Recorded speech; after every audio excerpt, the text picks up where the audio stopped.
have given grants like 40,000 to start a barber shop, or a salon. They can actually employ one or two other people. So they are employers, and youth should be prepared to employ others from any opportunity. They need three things. One, they need cognitive power, that they need to have knowledge. And that knowledge is gained from training. Training either in a formal institution or an informal institution of the society. Morning, my name is Kanyiri, courtesy of Bliss TV. We are here with the Principal Secretary from the Ministry of Youth, ICT and Innovation, Mr. Charles T Sunkuli CBS. Good morning, sir. Good morning. How are you? Good. So, can you tell us before we begin our interview, what makes you passionate about the youth in this country? You know, I have a lot of passion for youth because they constitute the largest segment of our society in terms of population, and they have the energy, the vigor, and a major role to contribute to the economy. They are innovative, and we need to tap that as a society. Thank you very much. So we have a few questions for you in terms of informing the youth on exactly how the ministry is working for them and with them. So can you please outline the programs that the government through the ministry has for the youth in the year 2022? You know, over the last few years, and particularly for now, we have initiated and continue to implement a number of youth programs that are currently running. And our overall objective is to increase the youth employability through skills development and also increasing opportunities for jobs. And, you know, driving a positive attitude among the youth. At the same time, you know, promoting health among the youth. Under those areas, we have a number of programs. Of course, we continue to provide loans for youth-based enterprises through the Youth Enterprise Development Fund. We are also implementing the Kenya Youth Employment and Opportunities Program. We target up to about 75,000 youth in 17 counties. This provides skills to the youth. Also opportunities for employment, and we also give them grants so that they can start their own businesses. So we are trying to address the livelihood of the youth under the Kenya Youth Employment and Opportunities Program. The other program that touches on reproductive health, which is a program called Viva, Vijana Vuka na Afya. We are doing that particularly in informal settlements in Kisumu, Nairobi, and Mombasa, to target the youth who are rarely found in the main streets. They are mainly in the back streets, in the informal settlements, and these are very vulnerable youth. You know, this is where we have HIV/AIDS, early pregnancy, teenage pregnancies, school dropout rates very high, and therefore this program touches on two things. One, providing them with opportunities to access health, supported by the program, and also to give them the skills they rarely get because of the kind of the settlement area is very, very complicated. So that's another program that we are running. We are also running a program of establishing the youth empowerment centers. So they act as a one-stop shop for the youth in different parts of the country, where they meet. They have access to free Wi-Fi. They have free computers there, so they can do their digital jobs there. They can also do training. So those are some of the programs that we are running. Wow. Thank you. And how does the ministry plan on getting to the youth at the very grassroots? If you look at the programs that we have, for example, we have a program called Future Bora. Future Bora touches on the hard-to-serve Mm-hmm. I mean the youth who are really difficult to reach at the grassroots. Okay. Maybe these are mainly in pastoral areas, in informal settlements, where we provide them with opportunities for livelihoods, particularly those who are disabled. We provide an opportunity where they are able to also derive a livelihood. And we do also do a lot of sensitization. Yeah, we do a lot. We train them. You know, youth want information. Yeah, they do. And you know, as a ministry, we have very qualified staff who make sure that they reach the youth. And you know, our own structure as a ministry starts from the national level, the permanent principal secretary. But even below, we have the youth officers down there. Down to the council. Wherever there are programs by whichever ministry, our youth officers take it to the youth at the grassroots. So, like Kazim Dhani, you are aware of it? Yeah, I know Kazim Dhani, our youth officers are implementing across the country. Yeah, that is Things like even Wezo Fund programs, any other program related to youth, we are able to reach the grassroots because of our structure and our mechanism to handle issues from the top to the very bottom. All right, thank you. So now, knowing that the government has been participating and coming up with programs for the youth, can you briefly give us a report on all the programs that the ministry has taken part, especially in the last 1 year, the year 2021?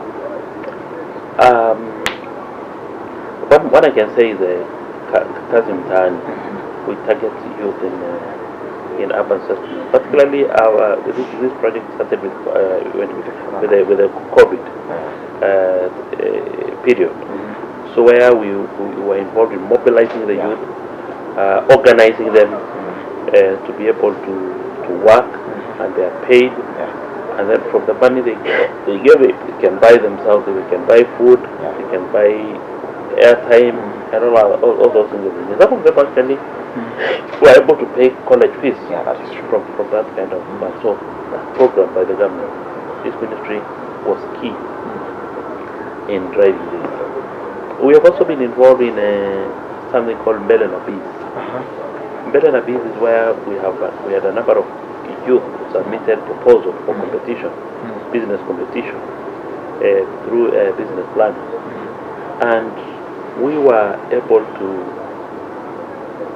net about 750 youths who get between up to 3 million shillings to start to implement the business ideas. So that has really helped our youth. But we have also been involved in many other things, like in peace building. Our youth the ministry is involved in peace building activities across the country, particularly in hospital areas. So the ministry is very active in this regard. Thank you. So what is your advice as the principal secretary to the youth on how to access the very programs and the very projects that have been set up for them, just to help them? I want to encourage the youth to look for information. Be agile, always look for information. Be positive about the programs that are there. Have a positive attitude, and try as much as possible to build networks among yourselves, so that you're able to leverage or to secure opportunities and to secure access to information. Because one of the biggest problems we face with the youth is that they're impatient. Even when we tell them, you fill this form to secure a loan from the Youth Enterprise Development Fund, it's no. We don't want to fill those forms. Just give us the money. So we want to encourage the youth to be sensitive to procedures. They should not worry about procedures. Procedures are there to make sure that things work well. It's not against them. Something that they can really learn how things are done without worrying that it's a bureaucracy. All right. Yes. So we would like you to comment on a few issues. For example, the youth in ICT. What is the role of the youth in ICT? ICT is now part and parcel of our lives. Yeah. You know, from your phone. Your phone is now your office, it's your everything. So ICT actually assists youth access information. It also assists them to connect to digital jobs anywhere in the world. We have so many youth who are working in Nigeria centers across the country, working for supermarkets, watching over the CCTVs in supermarkets away from their homes, and also, you know, managing systems, back office management, like management of the payroll, recruitment, you know, that kind of thing. So that is how ICT is very key to the youth, and we want to encourage the youth to be techno-savvy in this segment. What about the youth in employment creation? Youth actually have a role in creating employment. And I know this from what we're doing with Ben and Abiza. The fact that we are able, there was a competition and they were awarded up to 3 million. Where the youth can actually start their business and even employ their colleagues. Those we have given grants like 40,000 to start a barber shop in yours or a salon. They can actually employ one or two other people. So they are employers, and youth should be prepared to employ other people. And to accept that they need to work together. Yes. All right. What about the youth in crime and drugs? Actually, the major threat to the youth is drug crime.